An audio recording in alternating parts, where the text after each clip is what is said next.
Halo Bapak Ibu, Saudara-saudari mahasiswa Universitas Terbuka. Semoga Anda dalam keadaan sehat, tidak kekurangan satu apapun, sehingga Anda bisa maksimal di dalam mengerjakan ataupun mengikuti perkuliahan ini. Teman-teman, kita sudah memasuki sesi yang ketiga, di mana sesi yang ketiga ini kita akan membahas mengenai norma hukum di dalam negara. Sebelum kita masuk ke tema kita pada sesi yang ketiga ini, ada beberapa hal yang harus Anda lakukan. Pada umumnya masih sama seperti di sesi pertama dan kedua, yaitu mengisi absen, membaca modul, lalu kemudian membaca bahan-bahan tambahan yang ada di dalam media pembelajaran kita. Tetapi kemudian di dalam sesi yang ketiga ini ada tambahan, yaitu Anda harus mengerjakan tugas. Nanti akan saya jelaskan kira-kira bagaimana gambaran daripada tugas tersebut. Lalu kemudian Anda juga akan mengerjakan diskusi.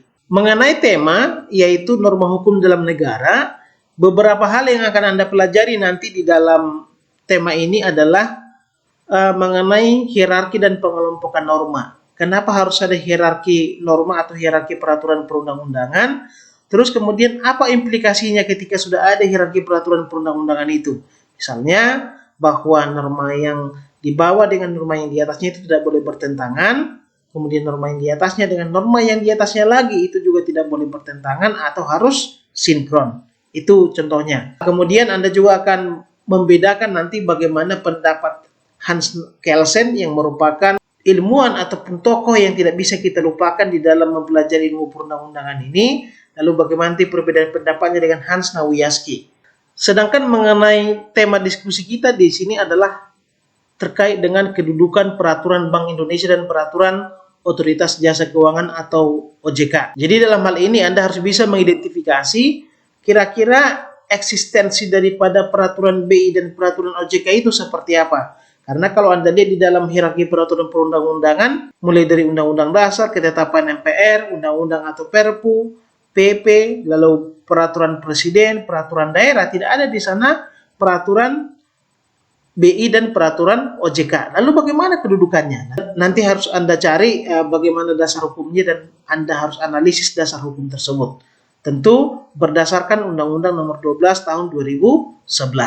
Sedangkan tugas, ini ada 2 soal dan semuanya juga adalah analisis. Soal yang pertama, Anda akan membahas mengenai peraturan desa, bagaimana kedudukannya dalam sistem perundang-undangan kita. Ini menjadi sesuatu yang menarik teman-teman, karena memang peraturan desa itu kan mengatur sesuatu yang sudah menjadi semacam kebiasaan secara turun-temurun di suatu desa. Tetapi di dalam wacana itu ternyata peraturan bupati mengenai desa berbudaya, desa yang sesuai dengan kultur yang sudah berlangsung sejak dahulu itu ternyata dibatalkan oleh Gubernur Jawa Barat. Nah, ini bagaimana? Anda nanti bisa tinjau dia dari segi hierarki peraturan perundang-undangan, lalu kemudian dari segi Undang-Undang Nomor 12 Tahun 2011. Sedangkan di dalam soal nomor 2, Anda diminta untuk menganalisis eksistensi Pancasila sebagai pedoman kehidupan bernegara di Indonesia. Untuk menjawab ini nanti silakan dia kaitkan juga dengan pengelompokan norma yang dibuat oleh Hans Kelsen dan Hans Nawiaski, di mana Pancasila itu kan sebagai stat fundamental norm atau sebagai norma fundamental di sebuah negara. Kalau dia sebagai norma fundamental, bagaimana implikasinya? Itu silakan nanti dicari ya. Saya harap baik itu mengerjakan diskusi maupun mengerjakan tugas, jangan pernah melakukan tindakan plagiarisme.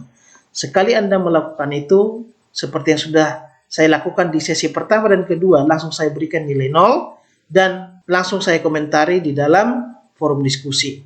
Selain itu juga teman-teman silakan mengerjakan diskusi itu ataupun tugas itu di awal sesi, supaya kalau misalnya jawaban Anda itu kurang bagus dan ada beberapa hal yang perlu dikomentari ataupun diperbaiki, Anda bisa sempat melakukannya. Saya rasa demikian, semoga video sapaan ini bermanfaat untuk memaksimalkan pembelajaran Anda.